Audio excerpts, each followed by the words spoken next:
پڑیں گی، یاد رکھیں، ٹھیک ہے۔ اسی طرح آخری جو بات ہے جو رمضان کے تعلق سے وہ یہ ہے صدقہ فطر، ٹھیک ہے، اور اسی سے عید الفطر کہتے ہیں جو عید ہم مناتے ہیں۔ صدقہ فطر بڑی اہم چیز ہے، لیکن اس میں بھی ہم دیکھتے ہیں بڑی کوتاہی ہم کرتے ہیں، اور بہت سارے لوگ جو ہزاروں روپے کی لباس تو پہنتے ہیں لیکن 2.5 کلو اناج دینا نہیں ہوتا اپنے طرف سے، مطلب وہ مستحق بتاتے اپنے آپ کو اور دیتے نہیں ہیں، ٹھیک ہے، اور لباس تو ہزاروں کا خرید رہے ہیں۔ تو یاد رکھیے صدقہ فطر بڑی اہم چیز ہے،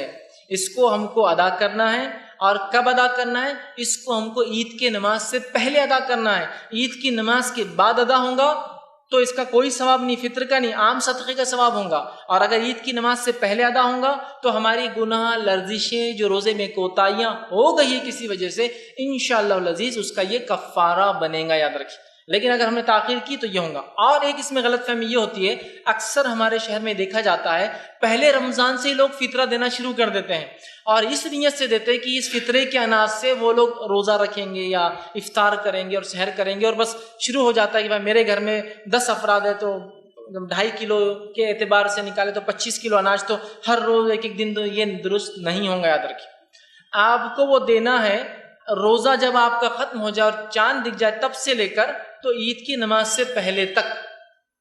ٹھیک ہے، عید کی نماز سے پہلے تک۔ ہاں، کلیکشن کے لیے اگر کوئی جمع کرتا ہے تو 1 یا 2 دن پہلے جمع کیا جا سکتا، دیا جا نہیں سکتا۔ ایسا مثال کے طور پر اجتماعی فطرہ اگر آپ جمع کرتے ہیں کسی جگہ اور غلے میں ہوتا ہے تو کوئی مسجد یا جمع کرتی ہے تو وہاں تو آپ ایڈوانس دے سکتے ہیں، مثال کے طور پر 29 کو آپ نے نکالنا شروع کر دیا، 30واں روزہ ہے تو 30 کو، لیکن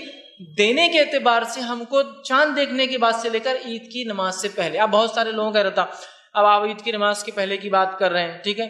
تو پسائیں گا کب اور کھائیں گا کب؟ دیکھیے یہ سب باتیں ایک عجیب و غریب ہے، مطلب ہم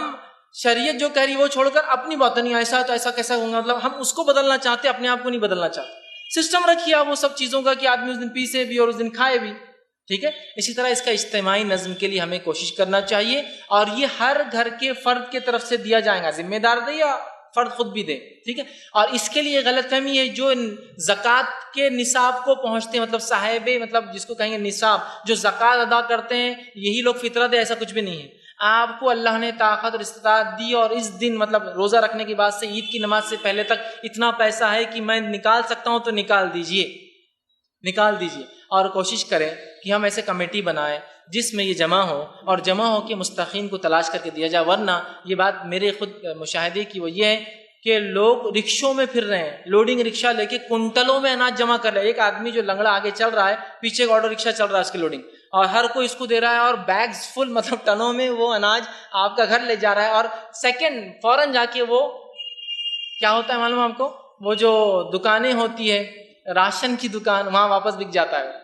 پھر آپ اس کو خرید کے لاتے۔ پھر وہ دوسرا ایک ہوتا ہے، ہم جا کر دکاندار کو خاص طور سے بولتے ہیں کہ فطرے کا گیہوں دو، اور فطرے کا گیہوں مطلب وہ آدھا کیڑیلا ہوں گا، مطلب آدھے اس میں کیڑے لگے ہوئے، مطلب آدھا گیہوں دکھیں گے اور آدھے کالے کالے داغ دکھیں گے، اور ویسے ہی وہ آدھا پسا ہوا رہے گا، نیچرلی سمجھ لیجیے، وہ ہوتا ہے فطرے کا گیہوں۔ اور اپنے کھانے کے لیے وہ اچھا والا 22-25 والا 24 والا جو آپ ایوریج فوڈ کھاتے ہیں نا، اسی سے وہ فدیہ بھی دیں گے جو آپ روزہ نہیں رکھیں گے، وہی گریڈ کا وہی لیول کا آپ کا یہ بھی کھانا ہونا چاہیے جو آپ فطرہ دے رہے ہیں، ورنہ اس میں ناقص مت کیجیے، یاد رکھیے۔ اور نبی اکرم صلی اللہ علیہ وسلم کے زمانے میں مختلف غذائیات فطرے میں دی جاتی، صرف گیہوں نہیں، گیہوں دیے جاتے، چاول ہوتے، کھجور ہوتے، پنیر ہوتا، منقع ہوتا، مطلب وہ چیز جو غذائیت بنتی جس سے انسان پیٹ بھرتا ہے، ایسی چیزیں دی جاتی تھیں۔ تو لہٰذا ہم کوشش کریں کہ اجتماعی نظم میں اس کو جمع کریں۔ اس کے علاوہ یہ رات میں دینا شروع ہو، مطلب جس دن چاند دکھ جائے تب سے لے کر تو نماز عید سے پہلے تک، اور ہم خود کوشش کر کے لے جا کر پہنچائیں، یا ایسے لوگوں کو تلاش کر اور بتا دیں کہ عید کی نماز سے پہلے آ کر لے جائے، یا آپ جا کر ان تک عید کی نماز سے پہلے اس چیز کو پہنچا دے، یاد رکھیں۔ یہ بڑی اہم چیز ہے، ورنہ اس سے بڑی کوتاہی ہوتی ہے اور اکثر لوگ بھول جاتے ہیں، جبکہ جو عید منا رہے عید الفطر وہ اسی سے لفظ آتا ہے فطرے کے جو ہم چیز دیتے، تو لہٰذا ہم کوشش کریں کہ اس کو ہم دیں، اچھے قسم کا اناج دیں، اور وقت سے پہلے ان ایڈوانس 1 تاریخ 2 تاریخ 15 کو نہ دیں، بلکہ اسے رکھے، جمع کرنے کا کوئی نظم ہو، پھر اس نظم کے تحت اس کو فوراً رات میں ڈسٹریبیوٹ کیا جائے تاکہ عید کے دن کوئی مانگے نہ، لوگ کھائے پیے خوش اور خرم رہے۔ یہ اس کا ایک فائدہ نظر آتا ہے کہ اگر ہم اس طرح نکالتے ہیں، اور اگر آج آپ دے دیتے ہیں تو پھر وہ عید کے دن بیچارہ بھوکا جو ہے وہ تو بھوکا ہی ہے۔ اور افسوس کی بات یہ ہے کہ مستحقین تک تو عموماً دیکھا گیا یہ چیز پہنچتی ہی نہیں ہے، وہ لے جاتے ہیں جو چلاتے ہیں چیختے ہیں اور بھیک منگے ہوتے ہیں جن کی عادت یہ مانگنا، کوشش کرے کہ مستحقین تک پہنچائیں۔ تو یہ وہ چند باتیں تھیں جو رمضان کے تعلق سے، بالخصوص سحر چاند دیکھنے کے تعلق سے، روزے کون رکھے کون چھوڑ سکتا ہے، اور اسی طرح فطرے کے تعلق سے چند اہم باتیں تھیں میں نے آپ کے سامنے رکھی۔ انشاءاللہ عزیز اگلے مقرر سے آپ بہت ساری باتیں اس کے فضائل کے تعلق سے اور رمضان کیسے گزارے آپ کے سامنے بہرحال یہ بات آئیں گی۔ اسی پر میں اپنی